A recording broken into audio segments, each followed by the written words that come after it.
और मैं सोच रहा था कि आज मुझे 3 पीढ़ी को मिलने का मौका मिलेगा, लेकिन आप लाए नहीं तीसरी पीढ़ी को। पिछले हफ्ते जो हमारी व्हाट्सएप फैमिली ग्रुप है, हमें एक हफ्ते से सिर्फ ये डिसाइड करें कि हम कैसे आपको कहेंगे प्राइम मिनिस्टर जी, प्रधानमंत्री जी। रीमा बुआ मेरे को रोज फोन करके पूछ रही है क्या मैं ये बोल सकती हूँ, क्या मैं ये वो बोल सकती हूँ। मैं भी आपका परिवार का हूँ भाई, आपको जो मर्जी पड़े वो बोलिए। बहुत अच्छा डट के हाँ। आदरणीय आदरणीय प्रधानमंत्री श्री नरेंद्र मोदी जी, कट।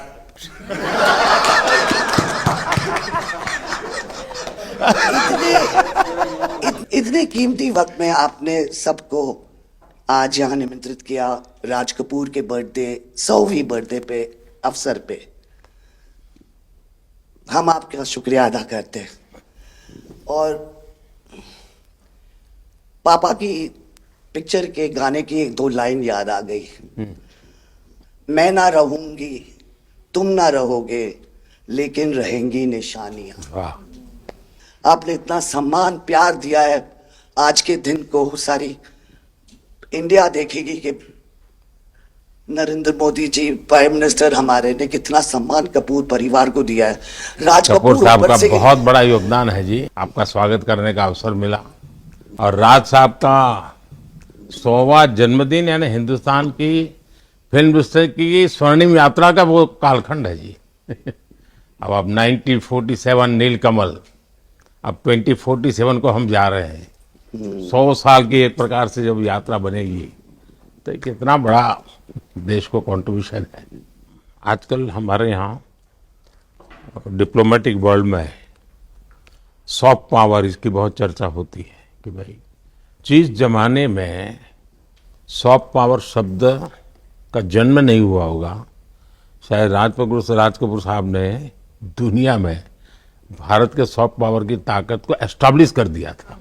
यानी एक बहुत बड़ी भारत को उनकी सेवा थी। रणबीर के साथ हुआ है, वो गाड़ी में बैठा था और एक रशियन टैक्सी ड्राइवर था और उसने बोला कि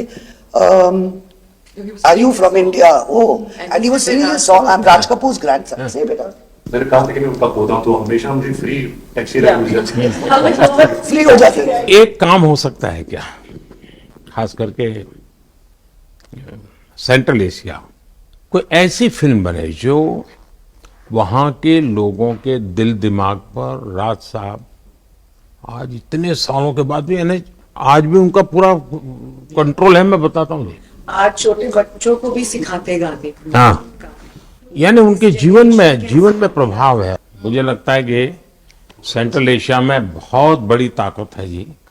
हमें पुनर्जीवित करना चाहिए, हमें इसको नई पीढ़ी तक जोड़ना चाहिए और एक लिंक बने। अब ऐसा कोई क्रिएटिव वर्क करना चाहिए और बन सकता है। वो उनको इतना प्यार मिला उसमें कि ये थोड़ा से उनका नाम इंटरनेशनली भी बाहर गया और उनको बोल सकते हैं छोटे से तरीके से एक कल्चरल एम्बेसडर। लेकिन आज मैं ये आपको बोलना चाहती हूँ, वो छोटे से कल्चरल एम्बेसडर थे, लेकिन हमारे प्राइम मिनिस्टर इंडिया के तो हमें ग्लोबल मैप में डाल दिया है। एंड वो हम we are so proud, each member of this family is very proud. देखिए, देश की आज प्रतिष्ठा बहुत बड़ी है, बहुत बड़ी है। सिर्फ योगा ले लीजिए जी, आज दुनिया के किसी भी देश में जाइए, योगा के प्रति इतना मम्मी और मैं, हम दोनों, बेबो लोलो, हम सब योगा में बहुत रुचि रखते हैं जी। वैसे मैं दुनिया के जितने लीडर से मिलता हूँ, लंच डिनर अगर साथ में है तो मेरे अगल बगल में जितने भी है वो मेरे से योगा के लिए ही चर्चा करते हैं।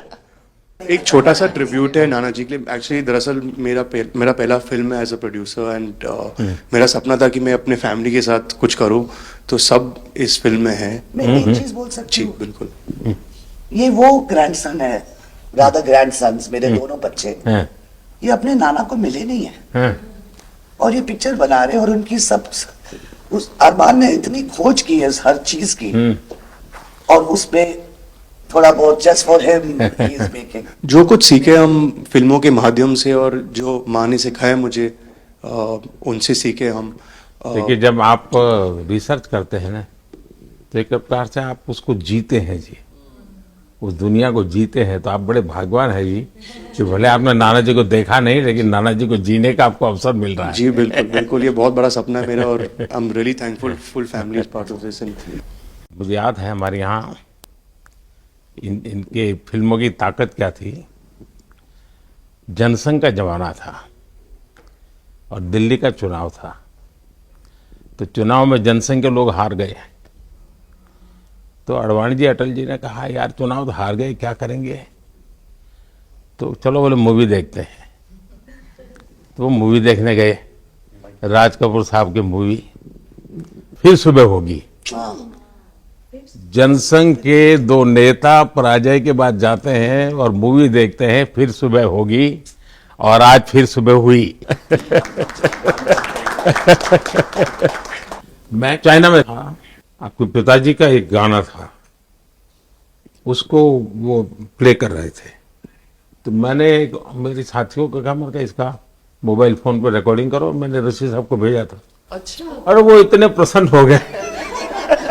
इनफैक्ट अभी हाल ही में आप आई थिंक अफ्रीका गए थे और वहाँ भी मैंने एक क्लिप देखा था, आप एक जवान के साथ खड़े थे और वो उस टाइम मेरा गाना गा रहे थे। समझा आप, पर मैंने वो क्लिप देखा था और काफ़ी लोगों ने मुझे भेजा था और सब लोग बहुत खुश हो गए। बट एक चीज़ मैं कहना चाहूँगी, गाना जो है जो दुनिया को यूनाइट करता है, स्पेशली जो हिंदी गाने होते हैं, मतलब लोग गाते ही रहते हैं, शायद शब्द उनको समझ में ना आए। और ये मैंने काफ़ी देखा जब हम ट्रैवल करते हैं, खास करके of course with Raj Kapoor songs, but even now I think एक जो एक स्पेशल फीलिंग और एक सेंटिमेंट होता है हमारे गानों में, सब लोग बहुत इंस्टेंटली कनेक्ट करते हैं। और उसी के साथ एक क्वेश्चन था आपके लिए, क्या आप गाने सुन पाते हैं? मैं सुन पाता हूँ, क्योंकि मुझे अच्छा लगता है। कभी मौका मिल जाए तो मैं जरूर सुन लेता हूँ। आप पहले प्रधानमंत्री हैं जिससे मैं मिला हूँ, और आपने आंखों में आंख लगा के इतने मतलब पर्सनली हमसे मिले हैं, और 2 बार मिले हैं। आप में इतनी अच्छी एनर्जी है और आप इतनी मेहनत करते हैं, और आप जो करते हैं मैं आपको कंग्रेचुलेट करना चाहूँगा। और thank you for opening your doors, और हम सबसे मिलने के लिए और इतने एक्सेसिबल होने के लिए, तो बहुत बहुत शुक्रिया। मैं आपके पिताजी को मिला हूँ और मैं सोच रहा था कि आज मुझे 3 पीढ़ी को मिलने का मौका मिलेगा, लेकिन आप लाए नहीं तीसरी पीढ़ी को। They're all big actors. We are not in the creative field. My children are trying level best. That we would be come to be invited by the Prime Minister. मतलब पापा थैंक यू। 13, 14 और 15 दिसंबर को हम राज कपूर का एक retrospective कर रहे हैं। गवर्नमेंट ऑफ इंडिया, NFDC और NFAI ने हमारी बहुत मदद की। हमने उनके 10 फिल्म लेके उनको रिस्टोर किया है, ऑडियो और विजुअल। तो हम पूरे हिंदुस्तान में कुछ 160 थिएटर्स में 40 सिटीज़, अराउंड 40 सिटीज़ उनकी फिल्में दिखा रहे हैं। तो 13 तारीख को हमारा प्रीमियर है, जो हम मुंबई में करें। पूरी फिल्म इंडस्ट्री को हमने बुलाया है।